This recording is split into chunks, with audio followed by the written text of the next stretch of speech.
ನಮಸ್ಕಾರ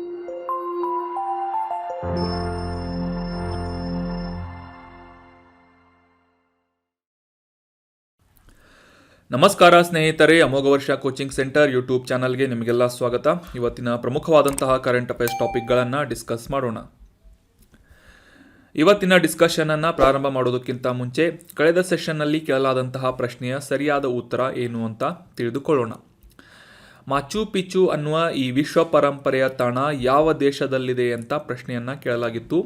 ಆಪ್ಷನ್ಗಳಲ್ಲಿ Italy, Namibia, Australia ಅಥವಾ ಪೆರು ಅಂತ ನೀಡಲಾಗಿದ್ದು ಸರಿಯಾದ ಉತ್ತರ ಏನು ಅಂತಂದರೆ ಆಪ್ಷನ್ 4 ಪೆರು ದೇಶದಲ್ಲಿ ವಿಶ್ವ ಪ್ರಸಿದ್ಧವಾದಂತಹ ಈ ಮಾಚು ಪಿಚ್ಚು ಅನ್ನುವ ಪರಂಪರೆಯ ತಾಣ ಅಥವಾ ಯುನೆಸ್ಕೋ ವಿಶ್ವ ಪರಂಪರೆಯ ತಾಣ ಲೊಕೇಟ್ ಆಗಿದೆ. ಮುಖ್ಯವಾಗಿ ಇಂಕಾ ನಾಗರಿಕತೆ ಬೆಳವಣಿಗೆ ಹೊಂದಿದಂತಹ ಪ್ರದೇಶವಾಗಿ ಈ ಮಾಚು ಪಿಚ್ಚು ಅನ್ನುವ ಈ ಪ್ರದೇಶ ಗುರುತಿಸಿಕೊಳ್ಳುತ್ತೆ. ಈ ಇಮೇಜ್ನಲ್ಲಿ ಪೆರುನಲ್ಲಿರುವಂತಹ ಈ ವಿಶ್ವ ಪ್ರಸಿದ್ಧ ತಾಣವನ್ನು ಕೂಡ ನೀವು ನೋಡ್ಬೋದಾಗಿದೆ. ಸೊ ಪೆರು ಅಂತ ಆನ್ಸರ್ ಮಾಡಿದಂತಹ ಎಲ್ಲ ಸ್ಟೂಡೆಂಟ್ಸ್ಗಳಿಗೆ ಕಂಗ್ರ್ಯಾಚುಲೇಷನ್ಸ್. ಇದೇ ರೀತಿ ಡಿಸ್ಕಷನ್ನಲ್ಲಿ ಭಾಗವಹಿಸ್ತಾರಿ. ನಿಮ್ಮ ಆನ್ಸರ್ಗಳು ಕರೆಕ್ಟ್ ಇರಲಿ ತಪ್ಪಿರಲಿ ಆನ್ಸರ್ ಮಾಡೋದಕ್ಕೆ ಪ್ರಯತ್ನ ಮಾಡಿ ಮತ್ತು ನಿಮ್ಮ ಅನಿಸಿಕೆಗಳು ಏನಾದರೂ ಇದ್ದರೆ ಕಮೆಂಟ್ ಬಾಕ್ಸಲ್ಲಿ ಕಮೆಂಟ್ ಮಾಡಿ. ಇನ್ನು ಇವತ್ತಿನ ಪ್ರಶ್ನೆ ಏನು ಅಂತ ನೋಡೋದಾದರೆ, ವಾರ್ಷಿಕವಾಗಿ ಆಚರಿಸುವಂತಹ ಪ್ರಸಿದ್ಧ ಕಿತ್ತಳೆ ಉತ್ಸವ ಅಥವಾ ಆರೆಂಜ್ ಫೆಸ್ಟಿವಲನ್ನು ಯಾವ ರಾಜ್ಯದಲ್ಲಿ ಆಚರಿಸಲಾಗುತ್ತದೆ ಅಂತ ಪ್ರಶ್ನೆ ಇದೆ. ಆರೆಂಜ್ ಫೆಸ್ಟಿವಲ್ ನೀವೆಲ್ಲ ಕೇಳಿರ್ಬೋದು, ನ್ಯೂಸ್ನಲ್ಲಿ ನೋಡಿರ್ತೀರಿ. ಸೊ ಆಪ್ಷನ್ಗಳಲ್ಲಿ ಮೇಘಾಲಯ, ನಾಗಾಲ್ಯಾಂಡ್, ಆಪ್ಷನ್ 3 ಅಸ್ಸಾಂ, ಆಪ್ಷನ್ 4 ತ್ರಿಪುರಾ ಅಂತ ಇದೆ. ನಿಮ್ಮ ಉತ್ತರವನ್ನು ಕಮೆಂಟ್ ಬಾಕ್ಸ್ನಲ್ಲಿ ಕಮೆಂಟ್ ಮಾಡಿ. ಕಿತ್ತಳೆ ಉತ್ಸವ ಅಥವಾ ಆರೆಂಜ್ ಫೆಸ್ಟಿವಲನ್ನು ದೇಶದ ಯಾವ ರಾಜ್ಯದಲ್ಲಿ ಆಚರಿಸಲಾಗುತ್ತೆ ಅಂತ ಕಮೆಂಟ್ ಬಾಕ್ಸ್ನಲ್ಲಿ ಕಮೆಂಟ್ ಮಾಡಬೇಕು. ಮುಂದಿನ ಸೆಷನ್ನಲ್ಲಿ ಇದರ ಕರೆಕ್ಟ್ ಆನ್ಸರನ್ನು ತಿಳಿದುಕೊಳ್ಳೋಣ. ಇನ್ನು ಇವತ್ತಿನ ಆರ್ಟಿಕಲ್ಗೆ ಸಂಬಂಧಪಟ್ಟಂತಹ ಮೊದಲ ಪ್ರಶ್ನೆ ಏನು ಅಂತ ನೋಡೋದಾದರೆ, ಈ ತಿರುಕ್ಕುರಳ್ ಅನ್ನುವ ಕಾವ್ಯದ ಲೇಖಕರು ಯಾರು, ಕರ್ತೃ ಯಾರು ಅಂತ ಪ್ರಶ್ನೆ ಇದೆ. ತಿರುಕ್ಕುರಳ್ ಅನ್ನುವ ಕಾವ್ಯ option 1 Periyar, option 2 Radhakrishnan, option 3 Thiruvalluvar ಅಥವಾ ಆಪ್ಷನ್ 4 ಕೆ ಕೃಷ್ಣಮೂರ್ತಿ ಅಂತ ಇದೆ. ಸೊ ಸರಿಯಾದ ಉತ್ತರ ಏನು ಅಂತಂದರೆ ಆಪ್ಷನ್ 3 ತಿರುವಳ್ಳುವರ್ ಈ ತಿರುಕ್ಕುರಳ್ ಕಾವ್ಯದ ಲೇಖಕರಾಗಿದ್ದಾರೆ. So option 3 is right answer. ಕಾಂಟೆಕ್ಸ್ಟನ್ನು ಮೊದಲಿಗೆ ಅರ್ಥ ಮಾಡ್ಕೊಳ್ಳೋದಾದರೆ, ಇತ್ತೀಚೆಗೆ ಭಾರತದ ಪ್ರಧಾನಮಂತ್ರಿಯವರು ಪಾಪಾ ನ್ಯೂಗಿನಿ ಅನ್ನುವ ದೇಶಕ್ಕೆ ಭೇಟಿ ನೀಡಿದ್ರು ಅಂತ ನಾವು ರೀಸೆಂಟಾಗಿ ಒಂದು ಆರ್ಟಿಕಲ್ನಲ್ಲಿ ಡಿಸ್ಕಸ್ ಮಾಡಿದ್ವಿ. ಅಷ್ಟೇ ಅಲ್ಲದೆ ಈ ಪಾಪಾ ನ್ಯೂಗಿನಿಗೆ ಸಂಬಂಧಪಟ್ಟಂತಹ ಮ್ಯಾಪ್ ರಿಲೇಟೆಡ್ ಆದಂತಹ ಮಾಹಿತಿಗಳನ್ನು ಮತ್ತು ಅದಕ್ಕೆ ಸಂಬಂಧಪಟ್ಟಂತಹ ಹೆಚ್ಚಿನ ಇನ್ಫಾರ್ಮೇಷನ್ಗಳನ್ನು ಕೂಡ ಡೀಟೇಲ್ ಆಗಿ ಡಿಸ್ಕಸ್ ಮಾಡಿದ್ವಿ. ಸೊ ಹೀಗಾಗಿ ಈ ಪಾಪಾ ನ್ಯೂಗಿನಿಯಲ್ಲಿ ಇತ್ತೀಚೆಗೆ ಭೇಟಿ ನೀಡಿದಂತಹ ಪ್ರಧಾನಮಂತ್ರಿಯವರು ಈ ತಿರುಕ್ಕುರಳ್ ಅನ್ನುವ ತಮಿಳು ಕೃತಿಯನ್ನು ಈ ಪಾಪಾ ನ್ಯೂಗಿನಿಯ ಸ್ಥಳೀಯ ಭಾಷೆಯಾದಂತಹ ಕೋಕ್ ಪಿಸಿನ್ ಅನ್ನುವ ಭಾಷೆಗೆ ಅನುವಾದ ಮಾಡಿದ ಒಂದು ಕೃತಿಯನ್ನು ಅಥವಾ ಒಂದು ಕಾಪಿಯನ್ನು ಬಿಡುಗಡೆ ಮಾಡಿದ್ದಾರೆ ಅಂತ ನ್ಯೂಸ್ನಲ್ಲಿ ಪಬ್ಲಿಷ್ ಆಗಿತ್ತು. ಸೊ ಹೀಗಾಗಿ ಈ ತಿರುಕ್ಕುರಳ್ ಅನ್ನುವ ಈ ಒಂದು ಕೃತಿಯ ಕುರಿತಾದಂತಹ ಕೆಲವೊಂದಿಷ್ಟು ಪ್ರಮುಖ ಮಾಹಿತಿಗಳನ್ನು ಈ ಒಂದು ಆರ್ಟಿಕಲ್ನಲ್ಲಿ ಡಿಸ್ಕಸ್ ಮಾಡೋಣ. ಮುಖ್ಯವಾಗಿ ತಮಿಳಿನ ಪವಿತ್ರ ಜೋಡಿಗಳು ಅಥವಾ ಪವಿತ್ರ ದ್ವಿಪದಿಗಳು ಅಂತ ಹೆಸರಿಸಿಕೊಳ್ಳುವಂತಹ ಈ ತಿರುಕ್ಕುರಳ್ ಅನ್ನುವ ಕಾವ್ಯವನ್ನು ಬರೆದವರು ತಿರುವಳ್ಳುವರ್ ಅನ್ನುವ ಲೇಖಕರಾಗಿದ್ದಾರೆ ಅಥವಾ ಈ ಒಬ್ಬ ಸಂತ ಕವಿ ಆಗಿದ್ದಾರೆ. ಇವರನ್ನು ತಮಿಳಿನ ಪ್ರಸಿದ್ಧ ಸಂತ ಕವಿ ಅಂತ ಕೂಡ ಗುರುತಿಸಲಾಗುತ್ತೆ, ತಿರುವಳ್ಳುವರ್ ಅವರನ್ನು. ಸೊ ಸಾಮಾನ್ಯವಾಗಿ ಈ ಒಂದು ತಿರುಕ್ಕುರಳ್ ಅನ್ನುವ ಕಾವ್ಯವನ್ನು ಕ್ರಿಸ್ತಪೂರ್ವ 2ನೇ ಶತಮಾನದಿಂದ ಕ್ರಿಸ್ತಶಕ 5ನೇ ಶತಮಾನಗಳ ನಡುವೆ ತಿರುವಳ್ಳುವರ್ ಅವರಿಂದ ಬರೆಯಲಾಗಿದೆ ಅಂತ ಭಾವಿಸಲಾಗಿದೆ. ಸೊ ಎಕ್ಸಾಕ್ಟ್ ಆಗಿ ನಿಖರವಾದಂತಹ ಒಂದು ಟೈಮ್ ಪೀರಿಯಡ್ ಗೊತ್ತಿಲ್ಲದೆ ಇದ್ದರೂ ಕೂಡ ಈ ಒಂದು ಡ್ಯುರೇಷನ್ನಲ್ಲಿ ಈ ಒಂದು ತಿರುವಳ್ಳುವರ್ ಅನ್ನುವ ಸಂತ ಕವಿಯಿಂದ ಈ ತಿರುಕ್ಕುರಳ್ ಅನ್ನುವ ಕಾವ್ಯವನ್ನು ರಚಿಸಲಾಗಿದೆ ಅಂತ ಭಾವಿಸಲಾಗಿದೆ. ಸೊ ಈ ತಿರುಕ್ಕುರಳ್ ಅನ್ನುವ ಕಾವ್ಯ ಮುಖ್ಯವಾಗಿ ತಮಿಳು ಸಂಸ್ಕೃತಿ ಮತ್ತು ತಮಿಳು ಜೀವನದ ಮೇಲೆ ಅಪಾರವಾದಂತಹ ಪ್ರಭಾವವನ್ನು ಬೀರಿರುವಂತಹ ಸುಮಾರು 1330 ದ್ವಿಪದಿಗಳನ್ನು ಅಥವಾ ಕುರಳ್ಗಳು ಅಂತ ಕರೆಯಲಾಗುತ್ತೆ. ದ್ವಿಪದಿಗಳನ್ನು ತಮಿಳು ಭಾಷೆಯಲ್ಲಿ ಕುರಲ್ ಅಂತ ಕರೆಯಲಾಗುತ್ತೆ. ಸೊ ತಿರುಕ್ಕುರಳ್ ಅನ್ನುವ ಈ ದ್ವಿಪದಿಗಳ ಒಂದು ಸಂಗ್ರಹ ಈ ತಮಿಳು ಜನರ ಜೀವನದ ಮೇಲೆ ಸಾಕಷ್ಟು ಪ್ರಭಾವವನ್ನು ಬೀರಿದಂತಹ ಒಂದು ಕೃತಿಯಾಗಿದೆ.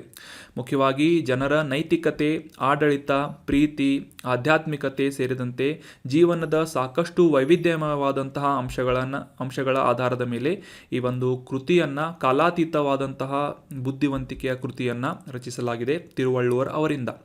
ಸೊ ಇದರಲ್ಲಿ ಮುಖ್ಯವಾಗಿ ಆರಮ್, ಪೋರುಲ್, ಇನ್ಬಮ್ ಅಥವಾ ಈ ಆರಮ್ ಅಂದರೆ ಸದ್ಗುಣ, ಪೋರುಲ್ ಅಂದರೆ ಸಂಪತ್ತು, ಇನ್ಬಮ್ ಅಂತಂದರೆ ಪ್ರೀತಿ. ಈ ರೀತಿಯಾದಂತಹ 3 ವಿಭಾಗಗಳನ್ನು ಈ ತಿರುಕ್ಕುರಳ್ ಅನ್ನುವ ಒಂದು ಪುಸ್ತಕದಲ್ಲಿ ನಾವು ಕಾಣಬಹುದಾಗಿದ್ದು, ಮುಖ್ಯವಾಗಿ ಈ ಒಂದು ಓದುಗರಿಗೆ, ಈ ಒಂದು ಪುಸ್ತಕವನ್ನು ಓದುಗರಿಗೆ ನೈತಿಕವಾದಂತಹ ಆಧ್ಯಾತ್ಮಿಕ ಮತ್ತು ಪ್ರಾಯೋಗಿಕ ಮಾರ್ಗದರ್ಶನಗಳನ್ನು ನೀಡುವುದರಲ್ಲಿ ಸಾಕಷ್ಟು ಯಶಸ್ವಿಯಾದಂತಹ ಮತ್ತು ಪ್ರಸಿದ್ಧವಾದಂತಹ ಪುಸ್ತಕ ಅಥವಾ ಕೃತಿ ಈ ತಿರುಕ್ಕುರಳ್ ಅನ್ನುವ ಪುಸ್ತಕ ಆಗಿದೆ. ಇತ್ತೀಚೆಗೆ ನಮ್ಮ ಪ್ರಧಾನಮಂತ್ರಿಯವರು ಪಾಪಾ ನ್ಯೂಗಿನಿಯಾ ದೇಶದಲ್ಲಿ ಈ ತಿರುಕ್ಕುರಳ್ ಅನ್ನುವ ಒಂದು ಕೃತಿಯನ್ನು ಪಾಪಾ ನ್ಯೂಗಿನಿಯಾ ದೇಶದ ಸ್ಥಳೀಯ ಭಾಷೆಗೆ ಅನುವಾದ ಮಾಡಿದಂತಹ ಕೃತಿಯನ್ನು ಪಬ್ಲಿಷ್ ಮಾಡಿದ್ದಾರೆ ಅಂತ ನಾವು ಈ ನ್ಯೂಸನ್ನು ಡಿಸ್ಕಸ್ ಮಾಡಿದ್ವಿ. ಅದಕ್ಕೆ ಸಂಬಂಧಪಟ್ಟಂತಹ ಐತಿಹಾಸಿಕ ಮಾಹಿತಿಗಳನ್ನು ಮತ್ತು ಈ ತಿರುಕ್ಕುರಳ್ ಅನ್ನುವ ಕೃತಿಯ ಮಹತ್ವವನ್ನು ಕೂಡ ಡಿಸ್ಕಸ್ ಮಾಡಿದ್ವಿ. ಸೊ ಮುಂದಿನ ಆರ್ಟಿಕಲ್ಗೆ ಸಂಬಂಧಪಟ್ಟಂತಹ ಪ್ರಶ್ನೆಯನ್ನು ನೋಡೋದಾದರೆ ಸೈನ್ಸ್ ಆ್ಯಂಡ್ ಟೆಕ್ನಾಲಜಿಗೆ ಸಂಬಂಧಪಟ್ಟಂತಹ ಪ್ರಶ್ನೆಯಾಗಿದೆ ಇದು. ನಾವಿಕ್ ಅನ್ನುವ ಈ ಒಂದು ಕಾನ್ಸ್ಟೆಲೇಷನ್ ಸಿಸ್ಟಮ್ ಅಥವಾ ಈ ನಕ್ಷತ್ರ ಪುಂಜದ ವ್ಯವಸ್ಥೆಯಲ್ಲಿ ಎಷ್ಟು ಉಪಗ್ರಹಗಳ ವ್ಯವಸ್ಥೆಯನ್ನು ವಿನ್ಯಾಸಗೊಳಿಸಲಾಗಿದೆ? ಭಾರತದ ಇಸ್ರೋನಿಂದ ಈ ಒಂದು ನಾವಿಕ್ ಅನ್ನುವ ನಕ್ಷತ್ರ ಪುಂಜವನ್ನು ಡೆವಲಪ್ ಮಾಡಲಾಗಿದ್ದು ಇದರಲ್ಲಿ ಎಷ್ಟು ಪ್ರಮುಖವಾದಂತಹ ಉಪಗ್ರಹಗಳನ್ನು ಒಳಗೊಂಡಂತೆ ಈ ಒಂದು ನಕ್ಷತ್ರ ಪುಂಜವನ್ನು ಡಿಸೈನ್ ಮಾಡಲಾಗಿದೆ ಅಂತ ಪ್ರಶ್ನೆ ಇದ್ದು, ಆಪ್ಷನ್ಗಳಲ್ಲಿ 3, ಆಪ್ಷನ್ ಬಿ 5, ಆಪ್ಷನ್ ಸಿ 6 ಅಥವಾ ಆಪ್ಷನ್ 4, ಆಪ್ಷನ್ ಡಿ 7 ಅಂತ ಇದೆ. ಸರಿಯಾದ ಉತ್ತರ ಆಪ್ಷನ್ ಡಿ 7 ಪ್ರಮುಖವಾದಂತಹ ಉಪಗ್ರಹಗಳ ವ್ಯವಸ್ಥೆಯನ್ನು ಈ ನಾವಿಕ್ ಅನ್ನುವ ನ್ಯಾವಿಗೇಷನ್ ಸಿಸ್ಟಮ್ ನಕ್ಷತ್ರಪುಂಜ ಅಥವಾ ಕಾನ್ಸ್ಟೆಲೇಷನ್ ಸಿಸ್ಟಮ್ನಲ್ಲಿ ಅಳವಡಿಸಲಾಗಿದೆ. ಸೊ ಈ ನಾವಿಕ್ ಅಂದರೆ ಏನು ಮತ್ತು ಈ ನಾವಿಕ್ ಅನ್ನುವ ನಕ್ಷತ್ರಪುಂಜದ ಅಪ್ಲಿಕೇಶನ್ಗಳು ಏನು ಅಂತ ಡೀಟೇಲ್ ಆಗಿ ಈ ಒಂದು ಆರ್ಟಿಕಲ್ನಲ್ಲಿ ಡಿಸ್ಕಸ್ ಮಾಡೋಣ. ಮೊದಲಿಗೆ ಕಾಂಟೆಕ್ಸ್ಟನ್ನು ಅರ್ಥ ಮಾಡ್ಕೊಳ್ಳೋದಾದರೆ, ಭಾರತದ ನ್ಯಾವಿಗೇಷನ್ ಸಿಸ್ಟಮ್ ಸ್ಥಳೀಯವಾಗಿ ನಾವು ಈ GPS ಅನ್ನು ಯಾವ ರೀತಿ ಬಳಸ್ತೇವೆ ಅದೇ ರೀತಿಯಾಗಿ ದೇಶೀಯವಾಗಿ ಡೆವಲಪ್ ಮಾಡಲಾದಂತಹ ದೇಶೀಯ ಒಂದು ಅಥವಾ ಸ್ಥಳೀಯ ನ್ಯಾವಿಗೇಷನ್ ಸಿಸ್ಟಮ್ನ ಹೆಸರು ನಾವಿಕ್ ಅಂತ ಇಡಲಾಗಿದ್ದು, ಇದರಲ್ಲಿ ಪ್ರಮುಖವಾದಂತಹ ಒಂದು ಉಪಗ್ರಹ, ಇದು ಒಂದು ನಕ್ಷತ್ರ ಪುಂಜಗಳ ಒಂದು ಸಮೂಹವನ್ನು ಆ ಬಾಹ್ಯಾಕಾಶದಲ್ಲಿ ನಿರ್ಮಾಣ ಮಾಡುವಂತಹ ಒಂದು ಪ್ರಾಜೆಕ್ಟ್ ಆಗಿದ್ದು, ಈ ನ್ಯಾವಿಗೇಷನ್ ಸಿಸ್ಟಮ್ಗೆ ಅನುಕೂಲ ಆಗುವಂತೆ ಈ ಒಂದು ಉಪಗ್ರಹವನ್ನು NVS-01 ಅನ್ನುವ ಉಪಗ್ರಹವನ್ನು ಇತ್ತೀಚೆಗೆ ನಮ್ಮ ಆಂಧ್ರ ಪ್ರದೇಶದ ಶ್ರೀಹರಿಕೋಟಾದ ಜಿಯೋಸಿಂಕ್ರನಸ್ ಸ್ಯಾಟಲೈಟ್ ಲಾಂಚ್ ವೆಹಿಕಲ್ನಲ್ಲಿ ಭಾರತೀಯ ಬಾಹ್ಯಾಕಾಶ ಸಂಶೋಧನಾ ಸಂಸ್ಥೆ ಅಥವಾ ಇಸ್ರೋ ಅನ್ನುವ ಸಂಸ್ಥೆಯಿಂದ ಉಡಾವಣೆ ಮಾಡಲಾಗಿದೆ ಅಂತ ಈ NVS-01 ಅನ್ನುವ ಈ ಒಂದು ಸ್ಯಾಟಲೈಟ್ ನ್ಯೂಸ್ನಲ್ಲಿ ಪಬ್ಲಿಷ್ ಆಗಿತ್ತು. ಸೊ ಹೀಗಾಗಿ ಈ ಒಂದು NVS-01 ಅನ್ನುವ ಈ ಒಂದು ಉಪಗ್ರಹಕ್ಕೆ ಸಂಬಂಧಪಟ್ಟಂತೆ ನಾವಿಕ್ ಅನ್ನುವ ಭಾರತದ ದೇಶೀಯವಾದಂತಹ ನ್ಯಾವಿಗೇಷನ್ ಸಿಸ್ಟಮ್ ಕುರಿತಾದಂತಹ ಮಾಹಿತಿಗಳನ್ನು ಕೂಡ ಈ ಒಂದು ಆರ್ಟಿಕಲ್ನಲ್ಲಿ ಡಿಸ್ಕಸ್ ಮಾಡೋಣ. ಮುಖ್ಯವಾಗಿ ಭಾರತವು ತಮ್ಮ ಸ್ಥಳೀಯವಾದಂತಹ ದೇಶೀಯ ನ್ಯಾವಿಗೇಷನ್ ಸಿಸ್ಟಮನ್ನು ಡೆವಲಪ್ ಮಾಡುವಂತಹ ಪ್ರಾಜೆಕ್ಟನ್ನು ಅಥವಾ ಯೋಜನೆಯನ್ನು ಹಮ್ಮಿಕೊಂಡಿದ್ದು, ಇಸ್ರೋ ಸಂಸ್ಥೆಯಿಂದ ಈ ಒಂದು ಪ್ರಾಜೆಕ್ಟನ್ನು ಅನುಷ್ಠಾನಗೊಳಿಸಲಾಗ್ತಾ ಇದೆ. ಸೊ ನಾವಿಕ್ ಅಂತಂದರೆ ಭಾರತವು ತನ್ನ navigation with Indian constellation NAVIC ನೆನ್ಪಿಟ್ಕೊಳ್ಳಿ, ಇದರ ಫುಲ್ ಫಾರ್ಮನ್ನು ಕೂಡ ಎಕ್ಸಾಮ್ನಲ್ಲಿ ಕೇಳ್ಬೋದು. ನ್ಯಾವಿಗೇಷನ್ ವಿತ್ ಇಂಡಿಯನ್ ಕಾನ್ಸ್ಟೆಲೇಷನ್ ಅನ್ನೋದು ಈ ನಾವಿಕ್ ಅನ್ನುವ ಈ ಒಂದು ಅಬ್ರಿವೇಷನ್ನ ಫುಲ್ ಫಾರ್ಮ್ ಆಗಿದೆ. ಸೊ ಈ ನಾವಿಕ್ ಸರಣಿಯ ಉಪಗ್ರಹಗಳನ್ನು ಉಡಾವಣೆ ಮಾಡುವಂತಹ ನಿಟ್ಟಿನಲ್ಲಿ ಭಾರತ ಮೊದಲ ಬಾರಿಗೆ ಈ NVS-01 ಅನ್ನುವ ಒಂದು ಸ್ಯಾಟಲೈಟನ್ನು ಲಾಂಚ್ ಮಾಡಿದೆ ಅಂತ ನ್ಯೂಸ್ನಲ್ಲಿ ಪಬ್ಲಿಷ್ ಆಗಿತ್ತು. ಅದೇ ರೀತಿಯಾಗಿ ಮುಖ್ಯವಾಗಿ ಈ ಭಾರತ ಭೂಭಾಗದಲ್ಲಿ ವಾಸಿಸುವಂತಹ ನಾಗರಿಕರಿಗೆ ಮತ್ತು ರಕ್ಷಣಾ ವ್ಯವಸ್ಥೆಗೆ ಸಂಬಂಧಪಟ್ಟಂತೆ ಅನುಕೂಲ ಮಾಡಿಕೊಡುವಂತಹ ಒಂದು ನ್ಯಾವಿಗೇಷನ್ ಸಿಸ್ಟಮ್ ಈ ನಾವಿಕ್ ಅನ್ನುವ ಸರಣಿಯ ಉಪಗ್ರಹಗಳ ಉಡಾವಣೆಯಾಗಿದ್ದು, ಭಾರತ ತನ್ನ ಸರಹದ್ದನ್ನು ಅಷ್ಟೇ ಅಲ್ಲದೆ ಭಾರತದ ಗಡಿಯ ಆಚೆಗೂ ಕೂಡ ಸುಮಾರು 1500 ಕಿಲೋಮೀಟರ್ಗಳಷ್ಟು ನಿಖರವಾದಂತಹ ನ್ಯಾವಿಗೇಷನ್ ಪೊಸಿಷನನ್ನು ಈ ಒಂದು ಗ್ಲೋಬಲ್ ಪೊಸಿಷನ್ ಸಿಸ್ಟಮ್ ಅಂತ ಏನು ಕರಿತೇವೆ GPS ಅಂತ. ಸೊ ಇದು USA ಡೆವಲಪ್ ಮಾಡಲಾದಂತಹ ಒಂದು ನ್ಯಾವಿಗೇಷನ್ ವ್ಯವಸ್ಥೆಯಾಗಿದ್ದು, ಭಾರತದಲ್ಲಿ ದೇಶೀಯವಾಗಿ ಡೆವಲಪ್ ಮಾಡಲಾದಂತಹ ಅಭಿವೃದ್ಧಿಪಡಿಸಲಾದಂತಹ ಒಂದು ನ್ಯಾವಿಗೇಷನ್ ಸಿಸ್ಟಮ್ ಯಾವುದು ಅಂತಂದರೆ ನಾವಿಕ್ ಅನ್ನುವ ಹೆಸರಿನ ನ್ಯಾವಿಗೇಷನ್ ಸಿಸ್ಟಮ್ ಆಗಿದೆ. ಇದು ಭಾರತ ಅಷ್ಟೇ ಅಲ್ಲದೆ ಭಾರತದ ಗಡಿ ಆಚೆಗೂ ಕೂಡ ಸುಮಾರು 1500 ಕಿಲೋಮೀಟರ್ಗಳಷ್ಟು ವ್ಯಾಪ್ತಿಯನ್ನು ಅದರ ಒಂದು ರೇಂಜನ್ನು ಹೊಂದಿದೆ ಅಂತ ನಾವು ಈ ಒಂದು ಮಾಹಿತಿಯನ್ನು ಅಂಡರ್ಸ್ಟ್ಯಾಂಡ್ ಮಾಡ್ಕೋಬೋದಾಗಿದೆ. ಈ ನಾವಿಕ್ ಅನ್ನುವ ವ್ಯವಸ್ಥೆಗೆ ಸಂಬಂಧಪಟ್ಟಂತೆ ಈಗ ಉಡಾವಣೆ ಮಾಡಲಾದಂತಹ NVS ಸರಣಿಯ ಉಪಗ್ರಹಗಳು ಈ ಒಂದು ವ್ಯವಸ್ಥೆಯ ಹೆಚ್ಚಿನ ಒಂದು ಉತ್ಕೃಷ್ಟವಾದಂತಹ ಒಂದು ಸರ್ವಿಸಸನ್ನು ಅಥವಾ ಸೇವೆಯನ್ನು ನೀಡಲಿವೆ ಅಂತ ಎಕ್ಸ್ಪೆಕ್ಟೇಷನನ್ನು ಇಡಲಾಗಿದೆ. ಸೊ ಬೆಂಗಳೂರಿನ ಇಸ್ರೋಸ್ ಅನ್ನುವ ಸಂಸ್ಥೆಯಿಂದ UR ರಾವ್ ಅನ್ನುವ ಉಪಗ್ರಹ ಕೇಂದ್ರದಿಂದ ಈ ಸೆಕೆಂಡ್ ಜನರೇಷನ್ ನ್ಯಾವಿಗೇಷನ್ ಸ್ಯಾಟಲೈಟ್ಗಳನ್ನು ಡೆವಲಪ್ ಮಾಡಲಾಗಿದ್ದು NVS-01 ಅನ್ನುವ ಈ ಒಂದು ಉಪಗ್ರಹವನ್ನು ಇತ್ತೀಚೆಗೆ ಉಡಾವಣೆ ಮಾಡಲಾಗಿದೆ. ಈ NVS-01 ಅನ್ನುವ ಸ್ಯಾಟಲೈಟ್ನ ಲಾಂಚ್ ಮಾಡುವಂತಹ ಒಂದು ಸಂದರ್ಭದಲ್ಲಿ ಇದರಲ್ಲಿ ಪರಮಾಣು ಗಡಿಯಾರವನ್ನು ಸ್ಥಳೀಯವಾಗಿ ಡೆವಲಪ್ ಮಾಡಲಾದಂತಹ ಈ ಆಟೋಮಿಕ್ ಕ್ಲಾಕನ್ನು ಕೂಡ ಇನ್ಸ್ಟಾಲ್ ಮಾಡಲಾಗಿದೆ. ಮುಖ್ಯವಾಗಿ ಈ NVS-01 ಅನ್ನುವ ಸ್ಯಾಟಲೈಟ್ ನಿಖರವಾದಂತಹ ಒಂದು ಕಾರ್ಯಾಚರಣೆಯನ್ನು ನಡೆಸುವಂತಹ ಉದ್ದೇಶದಿಂದ ದೇಶೀಯವಾಗಿ ಡೆವಲಪ್ ಮಾಡಲಾದಂತಹ ಈ ಆಟೋಮಿಕ್ ಕ್ಲಾಕನ್ನು ಕೂಡ ಇದರಲ್ಲಿ ಅಳವಡಿಸಿ ಉಡಾವಣೆ ಮಾಡಲಾಗಿದೆ. ಇನ್ನು ಈ ಭಾರತೀಯ ನಕ್ಷತ್ರ ಪುಂಜದೊಂದಿಗೆ ನ್ಯಾವಿಗೇಷನ್ ವಿತ್ ಇಂಡಿಯನ್ ಕಾನ್ಸ್ಟೆಲೇಷನ್ ಅನ್ನುವ ಈ ಒಂದು ವ್ಯವಸ್ಥೆಯ ಕುರಿತಾದಂತಹ ಪ್ರಮುಖ ಮಾಹಿತಿಗಳನ್ನು ಡಿಸ್ಕಸ್ ಮಾಡೋದಾದರೆ, ಸೊ ಆಗಲೇ ತಿಳಿಸಿದ ಹಾಗೆ ದೇಶೀಯವಾಗಿ ಡೆವಲಪ್ ಮಾಡಲಾದಂತಹ ಈ ಒಂದು ಸ್ಯಾಟಲೈಟ್ಗಳನ್ನು ಬಾಹ್ಯಾಕಾಶಕ್ಕೆ ಉಡಾವಣೆ ಮಾಡುವುದರೊಂದಿಗೆ ಈ GPS ಯಾವ ರೀತಿಯಾಗಿ ಕೆಲಸ ಮಾಡುತ್ತದೆ ಅದೇ ರೀತಿಯಾದಂತಹ ಒಂದು ದೇಶೀಯವಾದಂತಹ ನ್ಯಾವಿಗೇಷನ್ ಸಿಸ್ಟಮನ್ನು ಭಾರತದಿಂದ ಡೆವಲಪ್ ಮಾಡುವಂತಹ ಒಂದು ಉದ್ದೇಶ ಈ ಇಸ್ರೋ ಸಂಸ್ಥೆ ಹೊಂದಿದೆ. ಸೊ ರಾಷ್ಟ್ರದ ಈ ಸ್ಥಾನೀಕರಣ ಆಗಿರ್ಬೋದು, ನ್ಯಾವಿಗೇಷನ್ ಆಗಿರ್ಬೋದು ಮತ್ತು ಸಮಯದ ಅವಶ್ಯಕತೆಗಳನ್ನು ಈ ನಾವಿಕ್ ಅನ್ನುವ ಭಾರತದ ನ್ಯಾವಿಗೇಷನ್ ಸಿಸ್ಟಮ್ ಕುರಿತಾದಂಥ ಇನ್ನೂ ಹೆಚ್ಚಿನ ಮಾಹಿತಿಗಳು ಮತ್ತು ಇದರ ಅಪ್ಲಿಕೇಶನ್ಗಳನ್ನು ತಿಳ್ಕೊಳ್ಳೋದಾದರೆ, ನಮ್ಮ ದೇಶದ ಈ ಸ್ಥಾನೀಕರಣ ಅಥವಾ ಪೊಸಿಷನಿಂಗ್ ಸಿಸ್ಟಮ್ ಆಗಿರ್ಬೋದು, ನ್ಯಾವಿಗೇಷನ್ ಆಗಿರ್ಬೋದು ಮತ್ತು ಸಮಯದ ಅವಶ್ಯಕತೆಗಳನ್ನು ಪೂರೈಸುವಂತಹ ಉದ್ದೇಶದಿಂದ ಈ ಇಸ್ರೋ ಅನ್ನುವ ಬಾಹ್ಯಾಕಾಶ ಸಂಶೋಧನಾ ಸಂಸ್ಥೆಯಿಂದ ಈ ಒಂದು ಪ್ರಾದೇಶಿಕ ನ್ಯಾವಿಗೇಷನ್ ವ್ಯವಸ್ಥೆಯನ್ನು ಉಪಗ್ರಹಗಳ ಒಂದು ನಕ್ಷತ್ರ ಪುಂಜಗಳನ್ನು ಬಾಹ್ಯಾಕಾಶಕ್ಕೆ ಉಡಾಯಿಸುವುದರ ಮೂಲಕ ಎಸ್ಟಾಬ್ಲಿಷ್ ಮಾಡಲಾಗ್ತಾ ಇದೆ ಅಥವಾ ಅನುಷ್ಠಾನಗೊಳಿಸಲಾಗ್ತಾ ಇದೆ. ಸೊ ಇದೇ ಒಂದು ಪ್ರಾಜೆಕ್ಟ್ನ ಭಾಗವಾಗಿ ಈಗ ಸದ್ಯಕ್ಕೆ NVS-01 ಅನ್ನುವ ಒಂದು ಸ್ಯಾಟಲೈಟನ್ನು ಲಾಂಚ್ ಮಾಡಲಾಗಿದೆ ಅಂತ ನಾವು ಕಾಂಟೆಕ್ಸ್ಟ್ನಿಂದ ಅರ್ಥ ಮಾಡ್ಕೊಂಡ್ವಿ. ಈ ಒಂದು ವ್ಯವಸ್ಥೆಯನ್ನು ಮೊದಲಿಗೆ IRNSS ಭಾರತೀಯ ಪ್ರಾದೇಶಿಕ ನ್ಯಾವಿಗೇಷನ್ ಉಪಗ್ರಹ ವ್ಯವಸ್ಥೆ, Indian region navigation satellite system ಅಂತ ಇದರ ಫುಲ್ ಫಾರ್ಮ್ ಆಗಿದೆ. ಸೊ ಈ ಒಂದು ನಕ್ಷತ್ರ ಪುಂಜಗಳು ಅಂತ ಏನು ಹೇಳಿದ್ವಿ ಅದರ ಒಂದು ಭಾಗವಾಗಿ 7 ಪ್ರಮುಖವಾದಂಥ ಉಪಗ್ರಹಗಳ ನಕ್ಷತ್ರ ಪುಂಜಗಳ ಒಂದು ಭಾಗವಾಗಿ ಈ NVS-01 ಅನ್ನುವ ಈ ನ್ಯಾವಿಗೇಷನ್ ಸಿಸ್ಟಮ್ ದೇಶೀಯವಾಗಿ ಡೆವಲಪ್ ಮಾಡಲಾದಂತಹ ಇದರ ಫುಲ್ ಫಾರ್ಮನ್ನು ಆಲ್ರೆಡಿ ಡಿಸ್ಕಸ್ ಮಾಡಿದ್ವಿ, ನ್ಯಾವಿಗೇಷನ್ ವಿತ್ ಇಂಡಿಯನ್ ಕಾನ್ಸ್ಟಲೇಷನ್ ಅಂತ. ಸೊ ಇದು ನಮ್ಮ ದೇಶದಲ್ಲಿ ಸ್ಥಾನೀಕರಣ ಅಂತಂದರೆ ಪೊಸಿಷನಿಂಗ್ ಸಿಸ್ಟಮ್ ಆಗಿರ್ಬೋದು, ನ್ಯಾವಿಗೇಷನ್ ಆಗಿರ್ಬೋದು ಅಥವಾ ಸಮಯದ ಅವಶ್ಯಕತೆಗಳನ್ನು ಪೂರೈಸುವಂತಹ ನಿಟ್ಟಿನಲ್ಲಿ ನಮ್ಮ ಭಾರತದ ಬಾಹ್ಯಾಕಾಶ ಸಂಶೋಧನಾ ಸಂಸ್ಥೆಯಾದಂತಹ ಇಸ್ರೋದಿಂದ ಡೆವಲಪ್ ಮಾಡಲಾದಂತಹ ಈ ನ್ಯಾವಿಗೇಷನ್ ಸಿಸ್ಟಮ್ ಅಥವಾ ಉಪಗ್ರಹದ ವ್ಯವಸ್ಥೆ ಈ ನಾವಿಕ್ ಅನ್ನುವ ವ್ಯವಸ್ಥೆಯಾಗಿದೆ. ಇದಕ್ಕಿಂತ ಮುಂಚೆ ಈ ನಾವಿಕ್ ಅನ್ನುವ ಹೆಸರನ್ನು ಇಡುವುದಕ್ಕಿಂತ ಮುಂಚೆ ಇದನ್ನು IRNSS ಅಂತ ಕರೆಯಲಾಗ್ತಾ ಇತ್ತು, ಭಾರತೀಯ ಪ್ರಾದೇಶಿಕ ನ್ಯಾವಿಗೇಷನ್ ಉಪಗ್ರಹ ವ್ಯವಸ್ಥೆ. ಇದರ ಫುಲ್ ಫಾರ್ಮ್ ಅನ್ನು ಅಂಡರ್ಸ್ಟ್ಯಾಂಡ್ ಮಾಡ್ಕೊಳ್ಳೋದಾದ್ರೆ Indian regional navigation satellite system ಅಂತ ಇದರ ಫುಲ್ ಫಾರ್ಮ್ ಆಗಿದೆ. ಆದರೆ ಇದನ್ನು ಹೆಸರು ಬದಲಾಯಿಸಿ ಈಗ ನ್ಯಾವಿಗೇಷನ್ ಸಿಸ್ಟಮ್ ಅಥವಾ navigation with Indian constellation NavIC ಅನ್ನುವ ಹೆಸರಿನಿಂದ ಇದನ್ನು ಉಡಾವಣೆ ಮಾಡಲಾಗ್ತಾ ಇದೆ.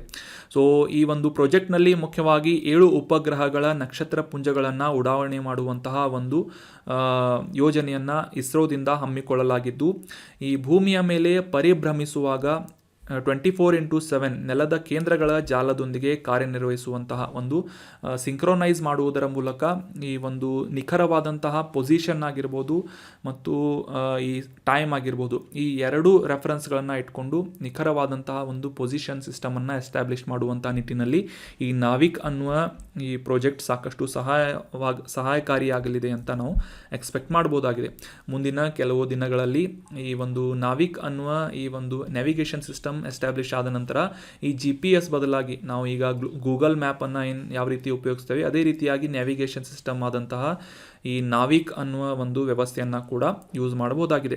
ಇನ್ನು ಇತ್ತೀಚೆಗೆ ಉಡಾವಣೆ ಮಾಡಲಾದಂತಹ ಈ NVS-01 ಅನ್ನುವ ಈ ಸ್ಯಾಟಲೈಟ್ ಪ್ರಾಜೆಕ್ಟ್ ಕುರಿತಾದಂತಹ ಮಾಹಿತಿಯನ್ನು ತಿಳ್ಕೊಳ್ಳೋದಾದರೆ, ಮುಖ್ಯವಾಗಿ ಈ ರೀತಿಯಾದಂತಹ 3 ಉಪಗ್ರಹಗಳನ್ನು ಭೂಸ್ಥಿರ ಕಕ್ಷೆಯಲ್ಲಿ ಅಥವಾ ಜಿಯೋಸ್ಟೇಷನರಿ ಆರ್ಬಿಟ್ನಲ್ಲಿ, ನಂತರ 4 ಉಪಗ್ರಹಗಳನ್ನು ಈ ಇನ್ಕ್ಲಿನೇಷನ್ ಅನ್ನು ಹೊಂದಿದಂತಹ ಜಿಯೋಸಿಂಕ್ರನಸ್ ಆರ್ಬಿಟ್ನಲ್ಲಿ.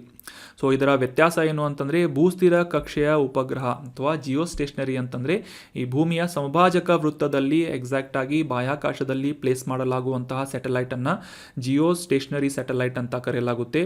ಇನ್ನು ಈ ಜಿಯೋ ಸಿಂಕ್ರನಸ್ ಅಂತಂತಂದರೆ ಈ ಭೂಮಿಯ ಸುತ್ತಲೂ ಆರ್ಬಿಟ್ ಮಾಡುವಂತಹ ಸಂದರ್ಭದಲ್ಲಿ ಒಂದು ಆ್ಯಂಗಲ್ನಲ್ಲಿ ಅಥವಾ ಒಂದು ಇನ್ಕ್ಲಿನೇಷನ್ನಲ್ಲಿ ಪ್ಲೇಸ್ ಮಾಡುವಂತಹ ಒಂದು ಉಪಗ್ರಹವನ್ನು ಜಿಯೋ ಸಿಂಕ್ರನಸ್ ಆರ್ಬಿಟ್ ಅಂತ ಕರೆಯಲಾಗುತ್ತೆ. ಈ ಜಿಯೋ ಸಿಂಕ್ರನಸ್ ಮುಖ್ಯವಾಗಿ ಭೂಮಿಯ ಒಂದು ಸುತ್ತುವಂತಹ ವೇಗಕ್ಕೆ ಎಕ್ಸಾಕ್ಟಾಗಿ ಸಿಂಕ್ ಮಾಡುವುದರ ಮೂಲಕ ಅದರ ಒಂದು ವೇಗವನ್ನು ಭೂಮಿಯ ವೇಗದ ಅಥವಾ ಈ ಒಂದು ಜಿಯೋ ಸಿಂಕ್ರನಸ್ ಸ್ಯಾಟಲೈಟ್ನ ವೇಗವನ್ನು ಭೂಮಿಯ ಸುತ್ತುವಂತಹ ಒಂದು ವೇಗಕ್ಕೆ ಎಕ್ಸಾಕ್ಟಾಗಿ ಸಿಂಕ್ ಮಾಡಲಾಗಿರುತ್ತೆ. ಹೀಗಾಗಿ ಇದನ್ನು ಜಿಯೋ ಸಿಂಕ್ರನಸ್ ಅನ್ನುವ ಸ್ಯಾಟಲೈಟನ್ನು ಅಂತ ಕರೆಯಲಾಗುತ್ತೆ. ಭೂಮಿಯ ಸುತ್ತಲೂ ಈ ಸಮಭಾಜಕ ವೃತ್ತದ ಒಂದು ಪೊಸಿಷನ್ನಲ್ಲಿ ಬಾಹ್ಯಾಕಾಶದಲ್ಲಿ ಪ್ಲೇಸ್ ಮಾಡುವಂತಹ ಒಂದು ಉಪಗ್ರಹವನ್ನು ಜಿಯೋ ಸ್ಟೇಷನರಿ ಅಂತ ಕರೆದರೆ, ಒಂದು ಇನ್ಕ್ಲಿನೇಷನ್ನಲ್ಲಿ ಅಥವಾ ಒಂದು ಆ್ಯಂಗಲ್ನಲ್ಲಿ ಪ್ಲೇಸ್ ಮಾಡಲಾಗುವಂತಹ ಒಂದು ಉಪಗ್ರಹವನ್ನು ಜಿಯೋ ಸಿಂಕ್ರನಸ್ ಉಪಗ್ರಹ ಅಂತ ಕರೆಯಲಾಗುತ್ತದೆ. ಸೊ ಈ ಜಿಯೋ ಸಿಂಕ್ರನಸ್ ಸ್ಯಾಟಲೈಟ್ನ ಒಂದು ವೇಗ ಏನಿರುತ್ತೆ, ಭೂಮಿ ತನ್ನ ಸುತ್ತುವಂತಹ ಒಂದು ವೇಗದ ಈಕ್ವಲ್ ಆದಂತಹ ಒಂದು ವೇಗವನ್ನು ಅಥವಾ ಸ್ಪೀಡನ್ನು ಹೊಂದಿರುತ್ತದೆ. ಸೊ ಮುಖ್ಯವಾಗಿ ಆಗಲೇ ತಿಳಿಸಿದ ಹಾಗೆ ಭಾರತದ ಒಂದು ವ್ಯಾಪ್ತಿಯನ್ನು ಹೊರತುಪಡಿಸಿ ಭಾರತದ ಗಡಿ ಆಚೆಗೂ ಕೂಡ 1500 ಕಿಲೋಮೀಟರ್ಗಳಷ್ಟು ಕವರೇಜನ್ನು ಈ ನಾವಿಕ್ ಅನ್ನುವ ನ್ಯಾವಿಗೇಷನ್ ಸಿಸ್ಟಮ್ ಒದಗಿಸಲಿದೆ ಅಂತ ಇದರ ಒಂದು ಅಡ್ವಾಂಟೇಜನ್ನು ತಿಳಿಸಲಾಗ್ತಾ ಇದೆ. ಸೊ ಅದರ ಒಂದು ಅಡಿಯಲ್ಲಿ ಆ ಒಂದು ಪ್ರಾಜೆಕ್ಟ್ನ ಅಡಿಯಲ್ಲಿ ಇತ್ತೀಚೆಗೆ ಈ NVS-01 ಅನ್ನುವ ಸ್ಯಾಟಲೈಟನ್ನು ಲಾಂಚ್ ಮಾಡಲಾಗಿದೆ. ಇನ್ನು ಈ ಒಂದು ಸ್ಯಾಟಲೈಟ್ ಸಿಸ್ಟಮ್ನ ಮುಖ್ಯವಾದಂತಹ ಅಪ್ಲಿಕೇಶನ್ಗಳು ಅಥವಾ ಅದರ ಒಂದು ಅನ್ವಯಕಗಳು ಏನು ಅಂತ ತಿಳ್ಕೊಳ್ಳೋದಾದರೆ, ಭಾರತದ ಭೂಮಂಡಲ ಆಗಿರ್ಬೋದು, ಟೆರೆಸ್ಟ್ರಿಯಲ್ ಆಗಿರ್ಬೋದು, ವೈಮಾನಿಕ ಪ್ರದೇಶ ಆಗಿರ್ಬೋದು, ಸಮುದ್ರದಲ್ಲಿ ಒಂದು ನಿಖರವಾದಂತಹ ಪೊಸಿಷನಿಂಗ್ ಸಿಸ್ಟಮ್ ಅಥವಾ ನ್ಯಾವಿಗೇಷನನ್ನು ಒದಗಿಸುವಂಥ ನಿಟ್ಟಿನಲ್ಲಿ ಈ ನಾವಿಕ್ ಅನ್ನುವ ಒಂದು ಸ್ಯಾಟಲೈಟ್ ಸಿಸ್ಟಮ್ ಅನುಕೂಲವನ್ನು ಮಾಡಿಕೊಡಲಿದೆ. ಅಷ್ಟೇ ಅಲ್ಲದೆ ಈ ಸುನಾಮಿಗಳಾಗಿರ್ಬೋದು, ಸೈಕ್ಲೋನ್ಗಳು ಅಪ್ಪಳಿಸುವಂತಹ ಒಂದು ಫೋರ್ಕಾಸ್ಟಿಂಗ್ ಮಾಡುವಂತಹ ನಿಟ್ಟಿನಲ್ಲಿ ವಿಪತ್ತು ನಿರ್ವಹಣೆಗೂ ಕೂಡ ಈ ಒಂದು ಸ್ಯಾಟಲೈಟ್ಗಳು ಅನುಕೂಲವನ್ನು ಮಾಡಿಕೊಡಲಿವೆ.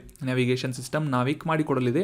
ಅಷ್ಟೇ ಅಲ್ಲದೆ ಈ ವಾಹನದ ಸಂಚಾರದ ಸಂದರ್ಭದಲ್ಲಿ ವಾಹನಗಳನ್ನು ಟ್ರ್ಯಾಕಿಂಗ್ ಮಾಡಲು ಮತ್ತು ಫ್ಲೀಟ್ ನಿರ್ವಹಣೆ ಅಂತಂದರೆ ವಿಶೇಷವಾಗಿ ಈ ಗಣಿಗಾರಿಕೆ ಆಗಿರ್ಬೋದು, ಸಾರಿಗೆ ವಲಯಕ್ಕೆ ಸಂಬಂಧಪಟ್ಟಂತೆ ಈ ಒಂದು ಆಪರೇಷನ್ಗಳನ್ನು ಕಂಟ್ರೋಲ್ ಮಾಡುವಂತಹ ನಿಟ್ಟಿನಲ್ಲಿ ಕೂಡ ಈ ನಾವಿಕ್ ಅನ್ನುವ ನ್ಯಾವಿಗೇಷನ್ ಸಿಸ್ಟಮ್ ಅಪ್ಲಿಕೇಶನನ್ನು ಒದಗಿಸಲಿದೆ.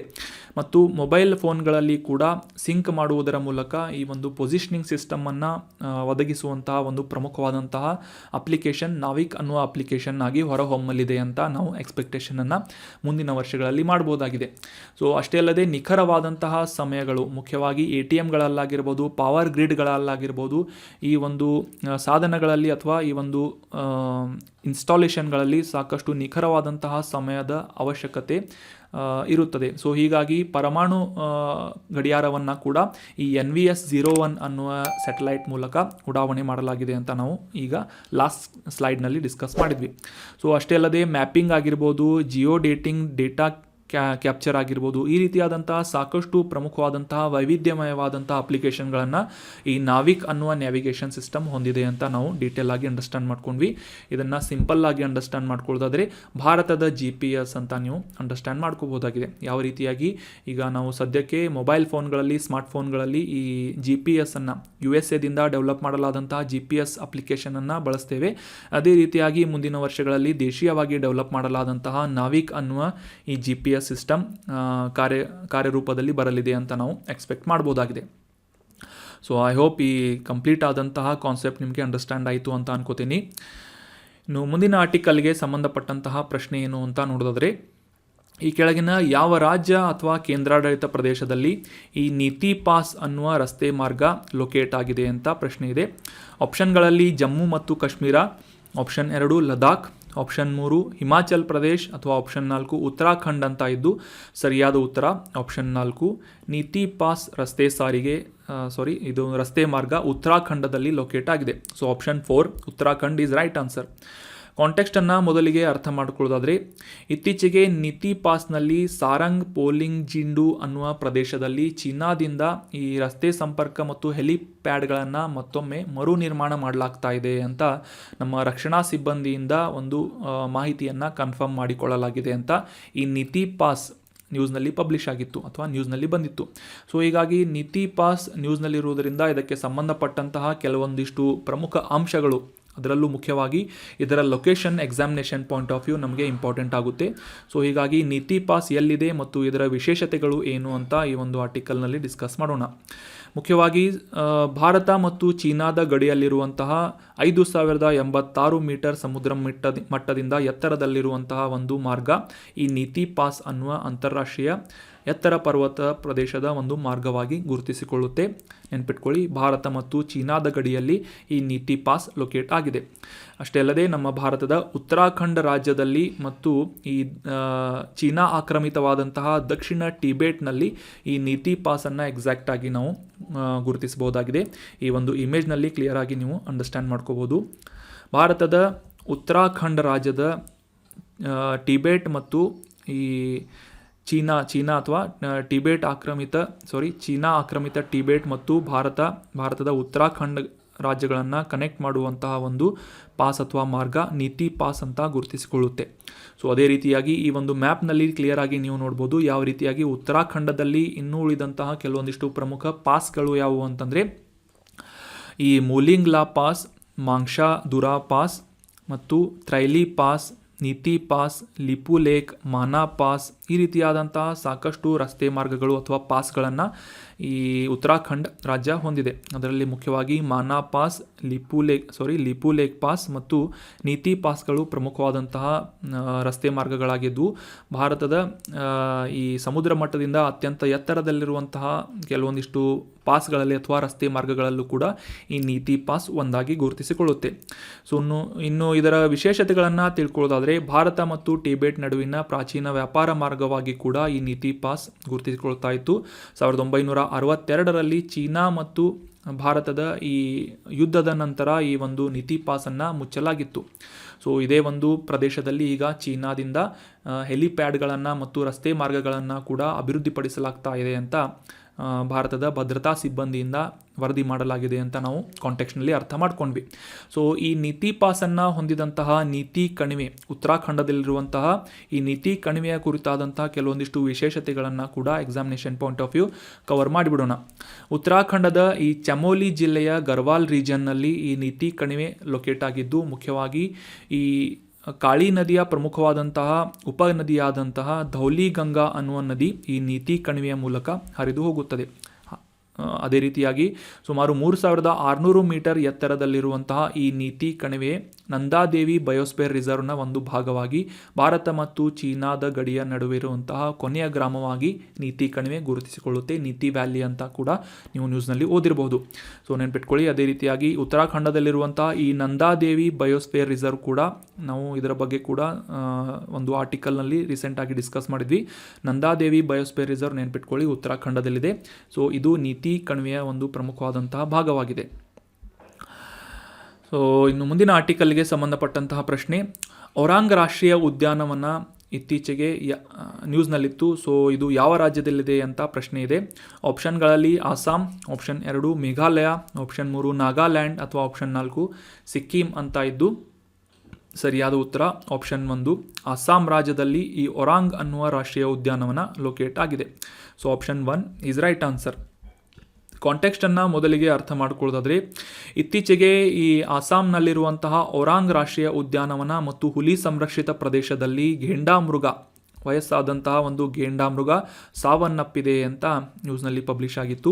ಸೊ ಹೀಗಾಗಿ ಈ ಔರಾಂಗ್ ರಾಷ್ಟ್ರೀಯ ಉದ್ಯಾನವನ ನಮಗೆ ಎಕ್ಸಾಮಿನೇಷನ್ ಪಾಯಿಂಟ್ ಆಫ್ ವ್ಯೂ ಇದರ ಲೊಕೇಶನ್ ಇಂಪಾರ್ಟೆಂಟ್ ಆಗೋದ್ರಿಂದ ಇದಕ್ಕೆ ಸಂಬಂಧಪಟ್ಟಂತಹ ಕೆಲವೊಂದಿಷ್ಟು ಎಕ್ಸ್ಟ್ರಾ ಮಾಹಿತಿಗಳನ್ನು ಕೂಡ ನಾವು ಈ ಒಂದು ಆರ್ಟಿಕಲ್ನಲ್ಲಿ ಡಿಸ್ಕಸ್ ಮಾಡೋಣ. ಮುಖ್ಯವಾಗಿ ಈ ಬ್ರಹ್ಮಪುತ್ರ ನದಿಯ ಉತ್ತರ ದಂಡೆಯಲ್ಲಿ ಈ ಅಸ್ಸಾಂ ರಾಜ್ಯದ ಡಾರಾಂಗ್ ಮತ್ತು ಸೋನಿಪತ್ ಜಿಲ್ಲೆಯಲ್ಲಿ ಈ ಔರಾಂಗ್ ರಾಷ್ಟ್ರೀಯ ಉದ್ಯಾನವನ ವ್ಯಾಪಿಸಿದೆ.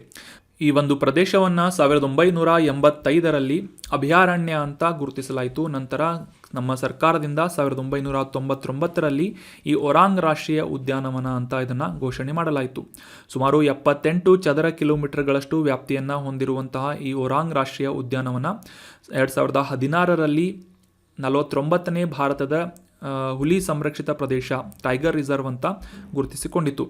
ಸೊ ಈ ಒರಾಂಗ್ ರಾಷ್ಟ್ರೀಯ ಉದ್ಯಾನವನವನ್ನು ಸಾಮಾನ್ಯವಾಗಿ ಮಿನಿ ಕಾಜಿರಂಗ ಅಂತ ಕೂಡ ಗುರುತಿಸಲಾಗುತ್ತೆ. ಯಾಕೆ ಅಂತ ನೋಡೋದಾದರೆ, ಯಾವ ರೀತಿಯಾಗಿ ಅಸ್ಸಾಂನಲ್ಲಿರುವಂತಹ ಈ ದೊಡ್ಡ ಕಾಜಿರಂಗ ಅನ್ನುವ ರಾಷ್ಟ್ರೀಯ ಉದ್ಯಾನವನದಲ್ಲಿ ಜೌಗು ಪ್ರದೇಶಗಳು, ಹೊಳೆಗಳು, ಹುಲ್ಲುಗಾವಲು, ಅದೇ ರೀತಿಯಾದಂತಹ ಒಂದು ಭೂದೃಶ್ಯವನ್ನು ಹೊಂದಿದಂತಹ ಈ ಒರಾಂಗ್ ರಾಷ್ಟ್ರೀಯ ಉದ್ಯಾನವನವನ್ನು ಮಿನಿ ಕಾಜಿರಂಗ ಅಂತ IUCN ಸೈಟ್ನಲ್ಲಿ ಕೂಡ ಗುರುತಿಸಲಾಗಿದೆ.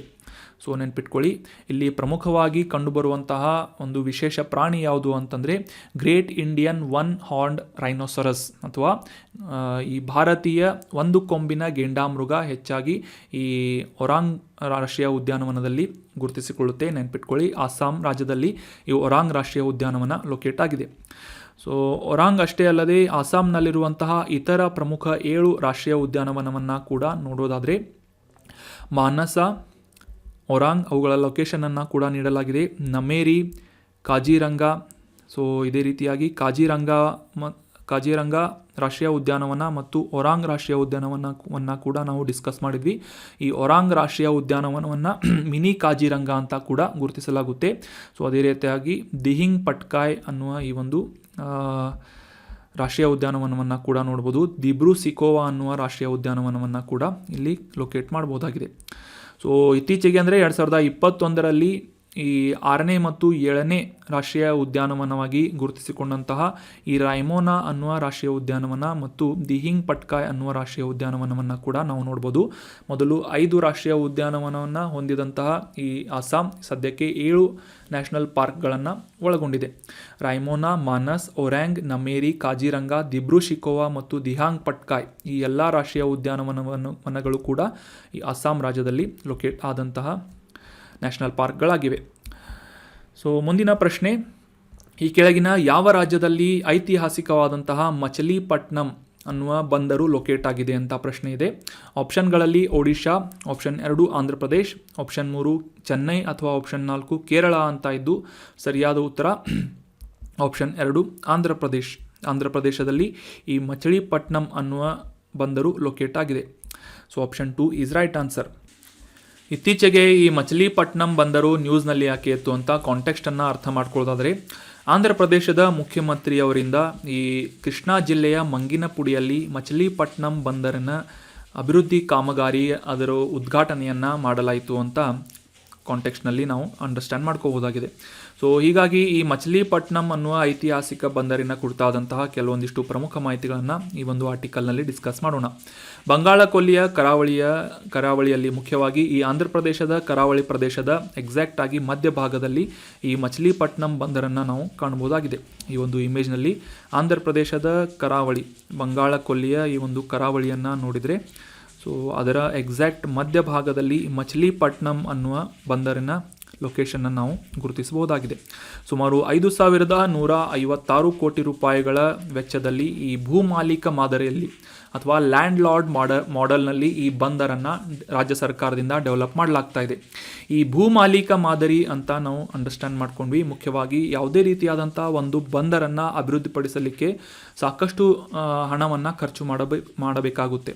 5,156 ಕೋಟಿ ರೂಪಾಯಿಗಳಷ್ಟು ವೆಚ್ಚದಲ್ಲಿ ಈ ಮಚಲಿಪಟ್ನಂ ಬಂದರನ್ನು ಅಭಿವೃದ್ಧಿಪಡಿಸುವಂತಹ ಕಾರ್ಯವನ್ನು ರಾಜ್ಯ ಸರ್ಕಾರದಿಂದ ಕೈಗೊಳ್ಳಲಾಗ್ತಾ ಇದ್ದು, ಈ ಭೂಮಾಲೀಕ ಮಾದರಿಯಲ್ಲಿ ಅಂತಂದರೆ ಯಾವುದೇ ಒಂದು ಇತರ ಖಾಸಗಿ ಸಂಸ್ಥೆಗಳಿಂದ ಈ ಒಂದು ಬಂದರನ್ನು ಆಪರೇಟ್ ಮಾಡುವಂತಹ ಅಥವಾ ಕಾರ್ಯಾಚರಣೆಯನ್ನು ನಡೆಸುವಂತಹ ಒಂದು ಪರ್ಮಿಷನನ್ನು ಈ ಪ್ರೈವೇಟ್ ಫರ್ಮ್ಸ್ಗಳಿಗೆ ನೀಡಲಾಗುತ್ತೆ. ಸೊ ಆ ಪ್ರೈವೇಟ್ ಕಂಪನಿಗಳು ಈ ಒಂದು ಬಂದರನ್ನು ಆಪರೇಟ್ ಮಾಡುವುದು ಮತ್ತು ಆ ಒಂದು ಆಪರೇಷನ್ ಮಾಡಿದಂತಹ ಒಂದು ಆದಾಯದಲ್ಲಿ ಈ ಕಾಯ್ದೆಯ ಮೂಲಕ ಎಸ್ಟಾಬ್ಲಿಷ್ ಮಾಡಲಾದಂತಹ ಒಂದು ಈ ಸರ್ಕಾರದಿಂದ ಎಸ್ಟಾಬ್ಲಿಷ್ ಮಾಡಲಾದಂತಹ ಈ ಟ್ರಸ್ಟ್ ಆಗಿರ್ಬೋದು ಅಥವಾ ಒಂದು ಏಜೆನ್ಸಿ ಏನಿರುತ್ತೆ ಆ ಒಂದು ಏಜೆನ್ಸಿಯ ಮೂಲಕ ಆ ಒಂದು ಆದಾಯವನ್ನು ಶೇರ್ ಮಾಡಿಕೊಳ್ಳಲಾಗುತ್ತೆ. ಸೊ ಇದಕ್ಕೆ ಸಾಮಾನ್ಯವಾಗಿ ಈ ಗುತ್ತಿಗೆಯ ನೀಡುವುದರ ಮೂಲಕ ಖಾಸಗಿ ಕಂಪನಿಗಳಿಗೆ ಗುತ್ತಿಗೆಯನ್ನು ಸರ್ಕಾರದಿಂದ ನೀಡುವುದರ ಮೂಲಕ ಈ ಬಂದರನ್ನು ಡೆವಲಪ್ ಮಾಡಿ ಆ ಬಂದರಿನ ಕಾರ್ಯಾಚರಣೆಯನ್ನು ನಿರ್ವಹಿಸುವಂತಹ ಜವಾಬ್ದಾರಿಯನ್ನು ಖಾಸಗಿ ಕಂಪನಿಗಳಿಗೆ ನೀಡಲಾಗುತ್ತೆ. ಇದನ್ನು ಸಾಮಾನ್ಯವಾಗಿ ಭೂಮಾಲೀಕ ಮಾದರಿ ಅಥವಾ ಲ್ಯಾಂಡ್ ಲಾರ್ಡ್ ಮಾಡೆಲ್ ಬಿಸ್ನೆಸ್ ಅಂತ, ಪೋರ್ಟ್ ಡೆವಲಪ್ಮೆಂಟ್ ಅಂತ ಕರೆಯಲಾಗುತ್ತದೆ. ಸೊ ಮುಖ್ಯವಾಗಿ ಆಗಲೇ ತಿಳಿಸಿದ ಹಾಗೆ ಈ ಸರ್ಕಾರಿ ಕಂಪನಿ ಅಥವಾ ಟ್ರಸ್ಟ್ ಅಂತ ಏಜೆನ್ಸಿ ಅಂತ ಏನು ಹೇಳಿದ್ವಿ, ಮಚಲಿಪಟ್ನಂ ಪೋರ್ಟ್ ಡೆವಲಪ್ಮೆಂಟ್ ಕಾರ್ಪೊರೇಷನ್ ಈ ಒಂದು ಸಂಸ್ಥೆಯ ಮೂಲಕ ಡೆವಲಪ್ ಮಾಡುವುದರ ಮೂಲಕ ಸರ್ಕಾರ ಆ ಒಂದು ಬಂದರಿನ ಆಪರೇಷನ್ ಮಾಡುವುದಕ್ಕೆ ಅಂತಂದರೆ ಅಲ್ಲಿ ಒಂದು ಬಿಸ್ನೆಸ್ ಮಾಡುವುದಕ್ಕೆ ಖಾಸಗಿ ಕಂಪನಿಗೆ ಗುತ್ತಿಗೆಯನ್ನು ನೀಡುತ್ತದೆ. ಆ ಒಂದು ಗುತ್ತಿಗೆ ಪಡೆದುಕೊಂಡಂತಹ ಸಂಸ್ಥೆ ಹೊಂದಿದಂತಹ ಆದಾಯದಲ್ಲಿ ಕೆಲವೊಂದಿಷ್ಟು ಪಾಲನ್ನು ಈ ಸರ್ಕಾರ ಅಥವಾ ಟ್ರಸ್ಟ್ಗಳಿಗೆ ನೀಡಲಾಗುತ್ತದೆ. ಸೊ ಬಂದರಿನ ಮೊದಲ ಹಂತದಲ್ಲಿ 35 ಮಿಲಿಯನ್ ಟನ್ಗಳಷ್ಟು ಸಾಮರ್ಥ್ಯದ ಒಂದು ಕಾಮಗಾರಿಯನ್ನು ನಡೆಸಲಾಗ್ತಾ ಇದ್ದು, ಮುಖ್ಯವಾಗಿ ಈ ಆಂಧ್ರ ಪ್ರದೇಶ ಮತ್ತು ನೆರೆಯ ತೆಲಂಗಾಣ ರಾಜ್ಯದಿಂದ ರಫ್ತಾಗುವಂತಹ ರಸಗೊಬ್ಬರಗಳು, ಕಲ್ಲಿದ್ದಲು, ಅಡಿಗೆ ಎಣ್ಣೆ, ಕಂಟೈನರ್ಗಳು, ಕೃಷಿ ಉತ್ಪನ್ನಗಳು, ಸಿಮೆಂಟ್, ಗ್ರಾನೈಟ್, ಸಿಮೆಂಟ್ ಕ್ಲಿಂಕರ್ ಆಗಿರ್ಬೋದು ಮತ್ತು ಕಬ್ಬಿಣದ ಅದಿರುಗಳನ್ನು, ಈ ರೀತಿಯಾದಂತಹ ಸಾಕಷ್ಟು ಸರಕುಗಳನ್ನು ರಫ್ತು ಮಾಡುವುದಕ್ಕೆ ಈ ಮಚಲಿಪಟ್ನಂ ಬಂದರನ್ನು ಬಳಸಲಾಗುತ್ತದೆ ಅಂತ ನಾವು ಅಂಡರ್ಸ್ಟ್ಯಾಂಡ್ ಮಾಡ್ಕೋಬೋದಾಗಿದೆ. So that was our detailed information of Machilipatnam port. ಈಗ ಡಿಸ್ಕಸ್ ಮಾಡಲಾದಂಥ ಎಲ್ಲ ಆರ್ಟಿಕಲ್ಸ್ಗಳನ್ನು ಮತ್ತೊಮ್ಮೆ ರಿವೈಸ್ ಮಾಡಿಬಿಡೋಣ. ಮೊದಲನೇ ಆರ್ಟಿಕಲ್ನಲ್ಲಿ ನಾವು ತಿರುವಳ್ಳುವರ್ ಅವರಿಂದ ಬರೆದಂತಹ ತಿರುಕುರಳ್ ಅನ್ನುವ ಈ ಒಂದು ವಿಶೇಷವಾದಂತಹ ಮಹಾಕಾವ್ಯದ ಕುರಿತಾದಂತಹ ಮಾಹಿತಿಯನ್ನು ಡಿಸ್ಕಸ್ ಮಾಡಿದ್ವಿ. ಸೊ ಇದರಲ್ಲಿರುವಂತಹ ಅಂಶಗಳನ್ನು ಕೂಡ ಅಂಡರ್ಸ್ಟ್ಯಾಂಡ್ ಮಾಡ್ಕೊಂಡ್ವಿ. ನಂತರದ ಆರ್ಟಿಕಲ್ನಲ್ಲಿ ಭಾರತದ ಇಸ್ರೋ ಸಂಸ್ಥೆಯಿಂದ ಡೆವಲಪ್ ಮಾಡಲಾದಂತಹ NVS ಅನ್ನುವ ಉಪಗ್ರಹ ಮತ್ತು ಈ ನ್ಯಾವಿಗೇಷನ್ ಸಿಸ್ಟಮ್ ಆದಂತಹ ನಾವಿಕ್ ಅನ್ನುವ ಈ ಒಂದು ನ್ಯಾವಿಗೇಷನ್ ಸಿಸ್ಟಮ್ ಬಗ್ಗೆ ಕ್ಲಿಯರ್ ಆಗಿ ಅಂಡರ್ಸ್ಟ್ಯಾಂಡ್ ಮಾಡ್ಕೊಂಡ್ವಿ. ನಂತರದ ಆರ್ಟಿಕಲ್ನಲ್ಲಿ ಈ ಒಂದು ನೀತಿ ಪಾಸ್ ಕುರಿತಾದಂತಹ ಲೊಕೇಶನ್ ಮತ್ತು ಇದರ ವಿಶೇಷತೆಗಳನ್ನು ಕೂಡ ಡಿಸ್ಕಸ್ ಮಾಡಿದ್ವಿ. ನಂತರದ ಆರ್ಟಿಕಲ್ನಲ್ಲಿ ಎನ್ವೈರ್ಮೆಂಟ್ಗೆ ಸಂಬಂಧಪಟ್ಟಂತಹ ಆರ್ಟಿಕಲ್ ಒರಾಂಗ್ ರಾಷ್ಟ್ರೀಯ ಉದ್ಯಾನವನ, ಇದರ ಲೊಕೇಶನ್ ಮತ್ತು ಇದರ ಪ್ರಮುಖವಾದಂತಹ ವಿಶೇಷತೆಗಳನ್ನು ಕೂಡ ಡಿಸ್ಕಸ್ ಮಾಡಿದ್ವಿ. ಅಸ್ಸಾಂನಲ್ಲಿರುವಂತಹ ಪ್ರಮುಖ 7 ರಾಷ್ಟ್ರೀಯ ಉದ್ಯಾನವನಗಳು ಕುರಿತಾದಂತಹ ಮಾಹಿತಿಗಳನ್ನು ಕೂಡ ಡಿಸ್ಕಸ್ ಮಾಡಿದ್ವಿ. ನಂತರದ ಆರ್ಟಿಕಲ್ನಲ್ಲಿ ಆಂಧ್ರ ಪ್ರದೇಶದಲ್ಲಿರುವಂತಹ ಈ ಮಚಲಿಪಟ್ನಂ ಬಂದರು ಕುರಿತಾದಂತಹ ಮಾಹಿತಿಗಳನ್ನು ಡಿಸ್ಕಸ್ ಮಾಡಿದ್ವಿ. So that was all about today's discussion. ಈಗ ಹೋಮ್ವರ್ಕ್ ಏನು ಅಂತಂದರೆ, ಈಗ ಡಿಸ್ಕಸ್ ಮಾಡಲಾದಂಥ ಎಲ್ಲ ಆರ್ಟಿಕಲ್ಸ್ಗಳನ್ನು ಮತ್ತೊಮ್ಮೆ ರಿವೈಸ್ ಮಾಡಿ ಕಮೆಂಟ್ ಬಾಕ್ಸ್ನಲ್ಲಿ ಕಮೆಂಟ್ ಮಾಡಬೇಕು. ಅವುಗಳ ಟಾಪಿಕ್ಗಳನ್ನು ಕಮೆಂಟ್ ಬಾಕ್ಸ್ನಲ್ಲಿ ಕಮೆಂಟ್ ಮಾಡಬೇಕು. ಸೊ ಈ ಎಲ್ಲ ಡಿಸ್ಕಷನನ್ನು ಮತ್ತು ಈ ನೋಟ್ಸ್ಗಳನ್ನು ನಮ್ಮ ವೆಬ್ಸೈಟ್ ಮತ್ತು ಟೆಲಿಗ್ರಾಮ್ ಚಾನಲ್ನಲ್ಲಿ ಅಪ್ಲೋಡ್ ಮಾಡಲಾಗುತ್ತೆ. ಟೆಲಿಗ್ರಾಮ್ ಚಾನಲನ್ನು ಸಬ್ಸ್ಕ್ರೈಬ್ ಮಾಡಿ. Thank you so much for joining the discussion.